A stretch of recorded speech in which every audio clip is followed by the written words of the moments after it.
would have to take you live to the Electoral Commission, because this afternoon the Electoral Commission is reviewing election 2020 and all the fallout. Stay with me.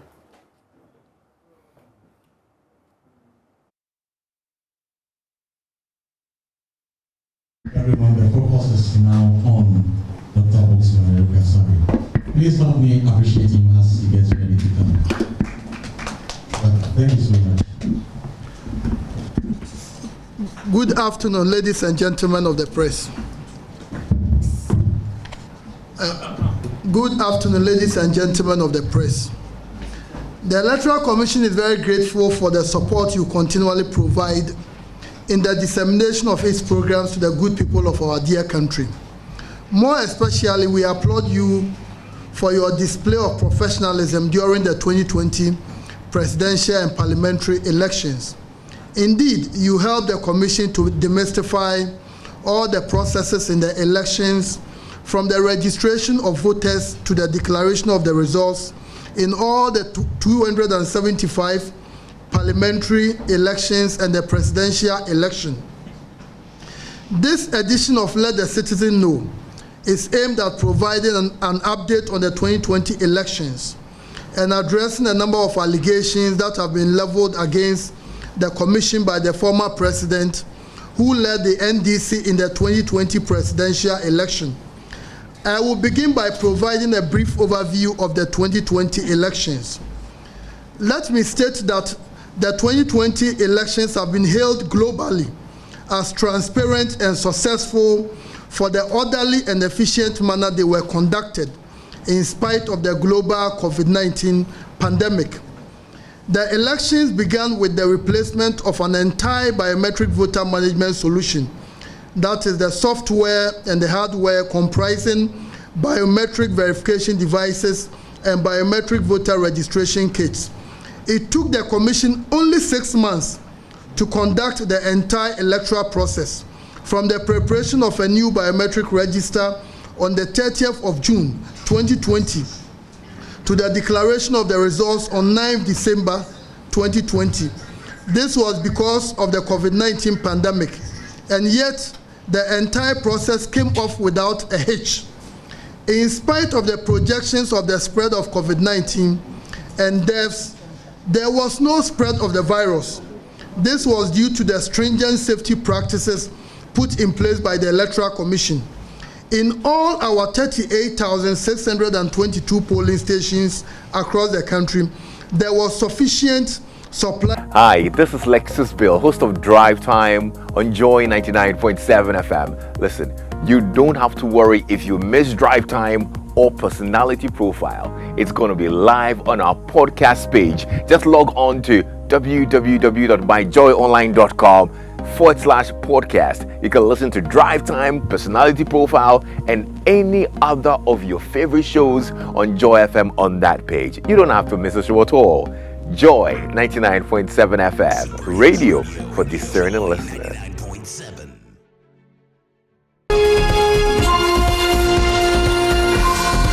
We'll take you back to the Electoral Commission and bring you that press conference being held on election 2020 and all the fallout.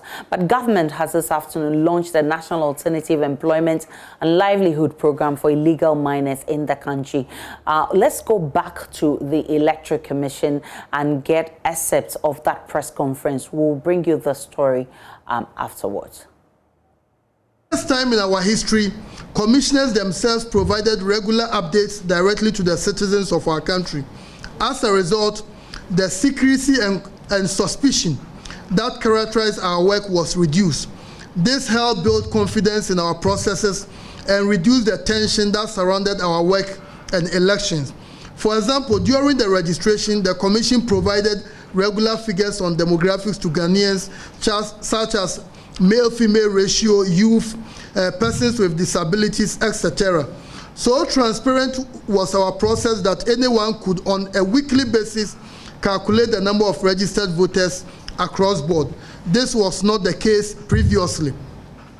Again, in spite of the fact that this was an entirely new register, There were no incidents of missing names on elections day, unlike previous elections when people went to the polling stations but could not find their names. The presidential candidates of the two major political parties, the NDC and the MPP, also attested to the effectiveness of the registration exercise. For the first time in our history, we were able to reduce the cost of elections per voter from $13.34 in 2016 to $7.70 in 2020, and saved over 500 million Ghana cedis or $90 million US, at a time when the cost of elections the world over was rising. The savings were made in spite of the purchase of huge numbers of COVID-19 items, which were in no short supply in all the 38,622 polling stations, and in spite of the fact that, unlike in 2016, we paid full taxes on all our items. It is important to note that we also created an additional 10,000 polling stations and still were able to reduce the cost of the elections. This was achieved through prudent procurement practices which favored open, competitive tendering rather than single and restrictive sourcing. Again, for the first time, the elections were fully funded by the government of Ghana with no donor support. Yet another first, we did not experience the long queues at our 38,622 polling stations as in previous elections. By 1 p.m., most centers were near empty, as voters had already voted well before the 5 p.m. deadline. Again, for the first time in our history, there were no shortages of election materials anywhere in all the 38,622 polling stations. Even in advanced cities like Berlin in Germany, in the recent election, materials ran out, leading to delays. Again, we reduced the voting time from 10 to 12 minutes to 3 to 5 minutes. Furthermore, we declared the results in a record 48 hours. We also created another layer of transparency and scrutiny by the introduction of the Regional Collation Center. This enabled all the party agents to verify constituency presidential results the second time before signing and forwarding them to the National Collation Center. We are reliably informed that the agents at the Regional Collation Center were professionals. NDC, for example, had seasoned lawyers at the regional collation centers throughout the country. It is important to note that the introduction of the facial verification, in addition to the verification of the fingerprints, significantly reduced the percentage of manual verification. Previously, this was a source of concern to the Commission. Of the over 13.4 million persons who voted on December 7th, more than 99.9% of them were verified through either fingerprint or facial recognition biometric verification, an indication that the Commission took the right decision to introduce the facial recognition feature to our verification process. Nationally, only 11,050 people were manually verified. We are determined to ensure this statistically insignificant figure is further reduced in future elections. Distinguished ladies and gentlemen, this in a nutshell provides the significant developments of the 2020 elections. Distinguished citizens, in the last few weeks, former President Mahama has made a number of allegations against the Electoral Commission and the 2020 elections. As officials charged with the responsibility of conducting elections in Ghana, we owe it a duty to provide Ghanaians with the facts and the truth about the elections and the allegations raised. We are of the view that our silence on these false allegations could have dire consequences as it could undermine citizens' confidence in our dear country. The former president has said the EC printed 1 million ballot papers in favor of the President of the Republic. This is untrue. This is a grave matter that undermines the credibility of our electoral process and should not be ignored. We call on him to provide evidence to support this claim. This is not a matter that should be ignored, and we call on the Ghana Police Service to investigate. The transparency of our process makes it totally impossible for this to happen.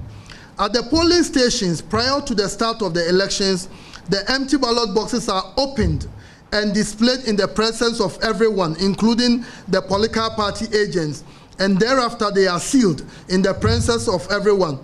There are serial numbers on the ballot papers for each region and constituency. This is made known to the agents before the elections, and the political parties also know this. Our ballot papers also have security features, so any trace of new material will be clearly visible. Again, at the end of the poll, the ballots cast are cross-checked against the voters who were verified and issued the ballot papers. This ensures that overvoting is detected immediately, because if at the center 20 people were issued the ballots, we expect that the ballot box will contain 20. Nationwide, we had no issue with overvoting at all the 38,622 polling stations, except in Savelugu in the parliamentary election, where there was one, and I repeat, one overvoting. The transparency of our processes from the beginning to the end makes this impossible. Ballot staffing cannot be done. It is just impossible. We call on the former president, in the interest of our democracy, to provide evidence of the staffing of the ballot boxes by the EC and its officials. The police should investigate this as a matter of urgency due to its potential to derail and undermine our democracy and lead to a lack of confidence in our system and processes. Distinguished ladies and gentlemen, the former president has alleged that the military influenced the declaration and announcement of election results. This is also false. It never happened. Nowhere did the military influence the declaration and announcement of results. It is not true. The 2020 processes were widely participatory. The media, local and international observers, as well as ordinary citizens, participated in the elections. The results declared and announced at the polling stations and collation center were a true reflection of the will of the Ghanaian people. The media and observers also picked their data right from the ground, directly from the 38,622 polling stations and the collation centers, and the results were no different from what the EC declared. To buttress the fact that the results were a reflection of the will of the people, it is important to indicate that all the major networks, Peace FM, UTV, OK FM, Adum FM, Adum TV, JoyNews, Angel FM, Kesbin FM, Sky News, GBC, Atinka Media, and all the major networks, City FM, collected their own results. And it was the same as what the EC declared. These networks called the election for the President of the Republic before the EC declared. The parallel voter tabulation employed by Kodeo also confirmed the results declared by the Electoral Commission. We call on the good people of Ghana to disregard this allegation of the military influencing the declaration and announcement of results, as it is false and untrue. In the interest of our democracy, we call on the former president to provide evidence of where the influence by the military occurred. We have also noted that the former president has called the 2020 elections the worst election. We refute a scoring. The good people of Ghana who experience our processes are the best judges. Their testimonies on social media and elsewhere demonstrated that Ghanaians were highly satisfied with the 2020 elections. Additionally, the 2020 elections have been held locally and globally as highly transparent, fair, credible, and inclusive. World over, scientific methods are used to measure the success or otherwise of elections. International and local observers who use scientific, internationally accepted methods to measure the quality of elections have confirmed that the elections were transparent, credible, and highly successful. It is not a wonder that the internationally recognized European Union International Observer Mission, which has a track record of elections observation across the world, scored the 2020 elections 95%. Once again, we refute the ranking given by the former president and state that on the basis of scientific evidence, the 2020 elections will go down as the best in the history of this great republic. It will be important to note the scientific tools used by the former president to reach this particular conclusion. Ladies and gentlemen of the press, once more, the former president has accused the EC of being responsible for the violence that took place at Techiman. We state for the records that the violence was not caused as a result of the EC or its staff. More importantly, the EC is not responsible for security as the former president sought to portray. Nowhere in our laws or in the Constitution security one of the functions of the EC. To lay security lapses at the doorstep of the EC is unfortunate. While we sympathize with the family members of the deceased, we reject any attempt to associate violence with us. Again, we call on the former president, in the interest of our democracy, to provide evidence that the EC orchestrated the violence. In Techiman, for example, one of the radio stations asked the town folks to go to the coalition center to protect the ballot for the NDC parliamentary candidate. This is what led to the chaos that ensued at the coalition center in Techiman. Our regional and district officials indicated that, but for the presence of the security personnel, they would probably not be here today. In Savelugu, the violence occurred at the polling station, not at the Electoral Commission's polling station or the coalition center. None of them had anything to do with the conduct of our officials. Therefore, to blame the EC for the violence portrays a deliberate attempt to malign and impugn on the integrity of the commission. Whilst we collaborated with the security agencies under the platform of the Election Security Task Force, our responsibility was to conduct the elections, and we did that creditably. Distinguished ladies and gentlemen, the former president has also said that the elections were fraudulent. This is not true.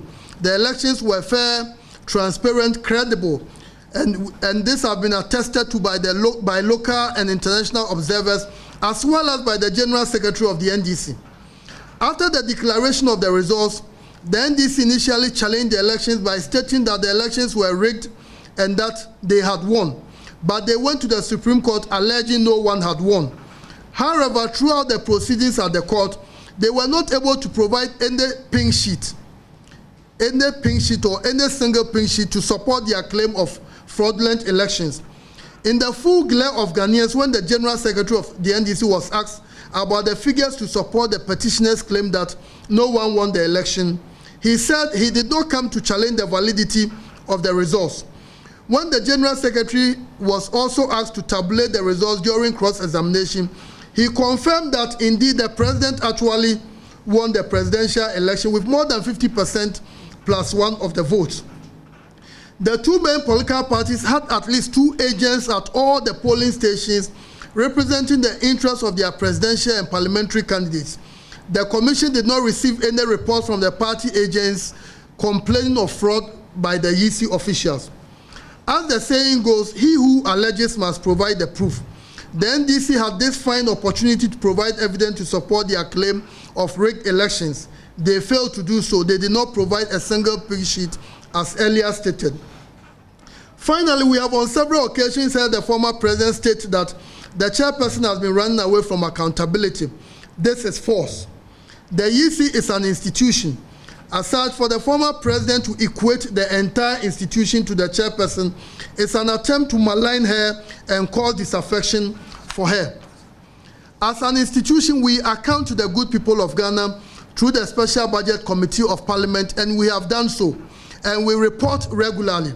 We do not account to individuals. We do not account to presidential candidates. The Constitution does not permit that. For the information of the public, before and after the election, the EC officials held meetings with the Special Budget Committee for our stewardship. We continue to do this. Furthermore, the Supreme Court is not the platform for the EC. It's not the platform for the EC to account to the people of Ghana. As far as elections are concerned, the Supreme Court is a court for settling presidential election disputes, as stated in Article 63.3 of the 1992 Constitution. This is why the former president took us to court. After the evidence adduced by the 3 witnesses of the petitioner, it became evident that the petitioner had no credible evidence to support his claim. Indeed, the General Secretary of the NDC said they did not come to court to challenge the validity of the election. In fact, there was no single evidence to support their claim that no one won the presidential election. Our lawyers were of the view that the witnesses had not provided credible evidence during cross-examination on which the chairperson could be cross-examined. In their view, there was no need to respond, and they asked the court to decide the matter based on the evidence adduced by the petitioner's witnesses. Ghanaians watched the proceedings, and saw that the petitioner and his witnesses did not tender any evidence, as the General Secretary, in an answer to a judge, indicated that they did not bring any figures to court, and that they did not come to court with any figures, neither did they come to challenge the validity of the results. In any case, where a person goes to court and accuses another person of wrongdoing, and the person accused chooses not to respond, shouldn't the accuser go home a happy person? In conclusion on this subject, we wish to state that the EC is mindful of its obligations to account for its stewardship to the good people of Ghana through Parliament, and we will continue to do so. The Commission is concerned about the attempt to undermine and malign the state institution that has been at the forefront of championing the country's electoral democracy. The Commission does not determine who wins or who wins elections in Ghana. The people of Ghana actually do. The Electoral Commission has never wavered in our belief that a great work was done in 2020, and this has been supported by Ghanaians who voted in 2020. Ladies and gentlemen, on behalf of the Commission, we want to say thank you for coming to support us. Thank you very much. Right. I think Dr. Osman deserves another round of applause. Also, people believe and excellent delivery. Thank you so much, sir. We will allow for a few questions. We just have one round of questions, maximum of 3 questions. And so whoever wants to ask a question can come forward. I see one hand here. Any other? 1, 2, 3. Okay, come. You ask me one question. Don't ask me one question. Yeah, so go ahead. Mention your name, organization with this name. My name is Nathaniel ABC. So, Dr. Osman, listening to you tell us, give us a view of how the election was so far. And it appears we didn't hear you speak of not even a single challenge. And so is it the case that there was no challenge at all from your side from the EC? Because even before the election, we were told that the results will be announced 24 hours after post vote, and we saw that it was announced 48 hours after. So we didn't hear of any challenge. This is the case that there was no challenge at all. Your point is made. Right.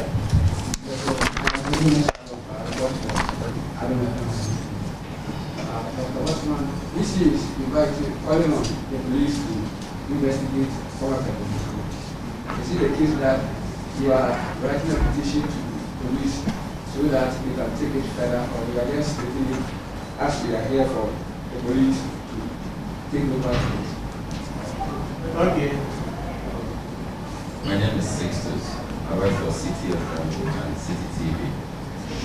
The citizens have a lot of questions, but we are restricted. In addition to the question on the police,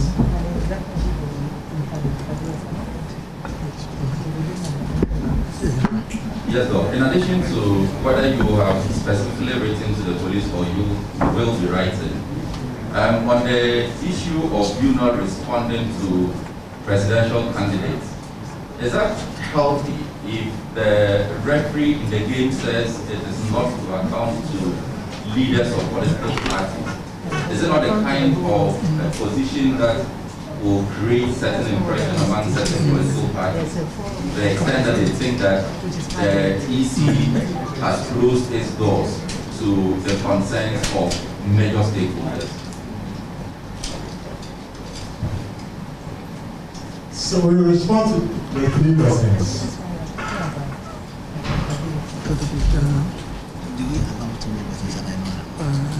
Let's do this.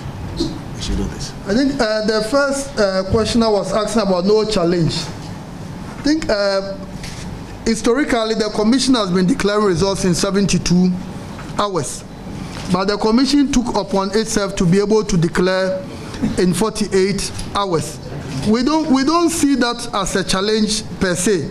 We aimed at doing it much earlier, and we were able to do it within 48 hours. So as a commission, going forward, we will still look at the measures that must be put in place so that we can achieve that. But the 48 hours we were able to do is even a record. So we hope to build upon that in future elections.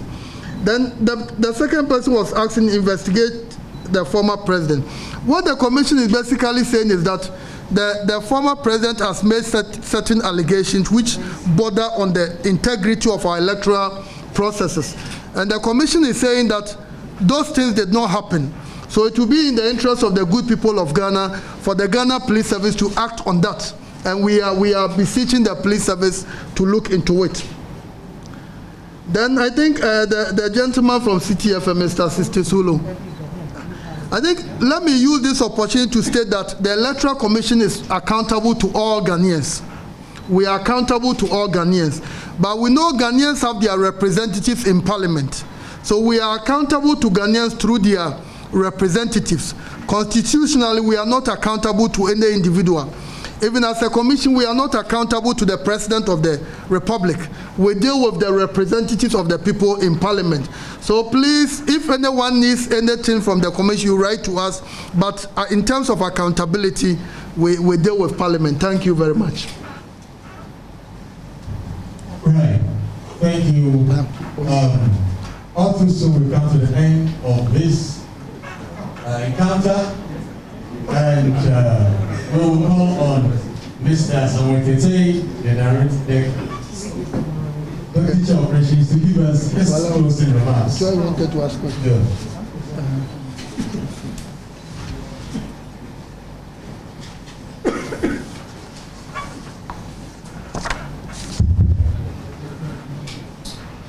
Thank you very much.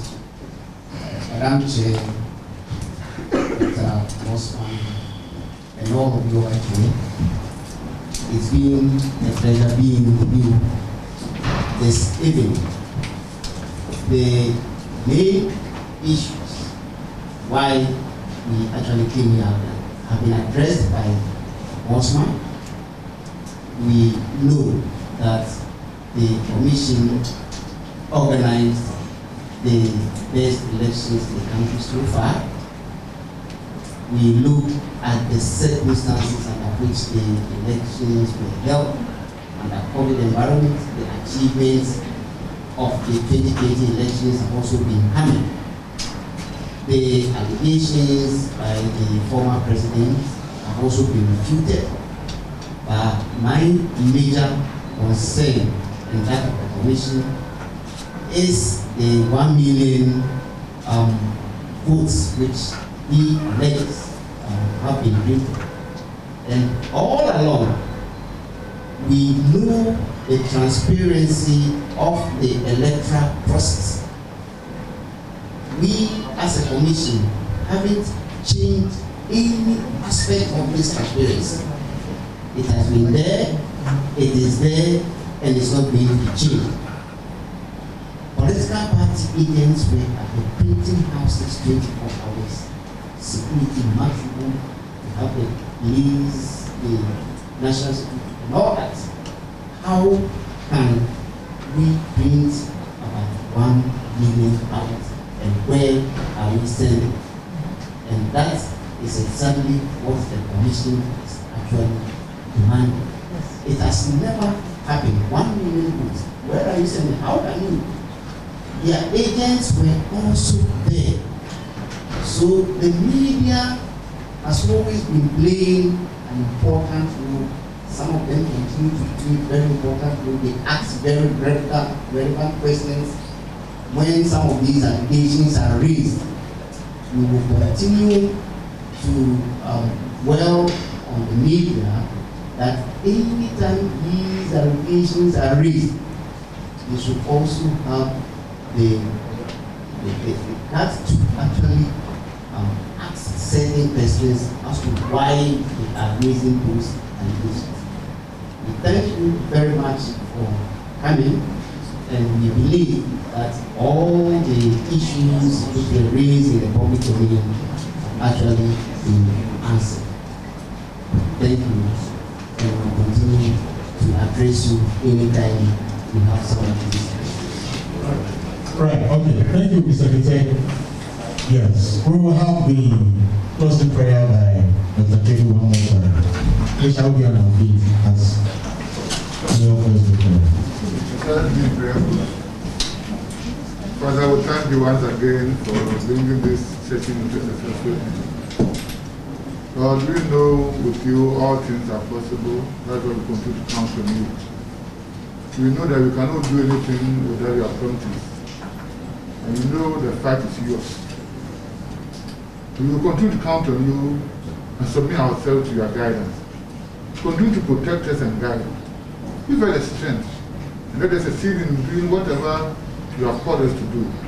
We know you are accountable to you. And we continue to please you because we know with you we will succeed in our endeavors. But we are going back to our various scopes and destinations. Carry us safely to our places. Protect us, guide us. We will continue to be meeting. And all things they take control. We ask it to the blood of Jesus. Amen. Amen.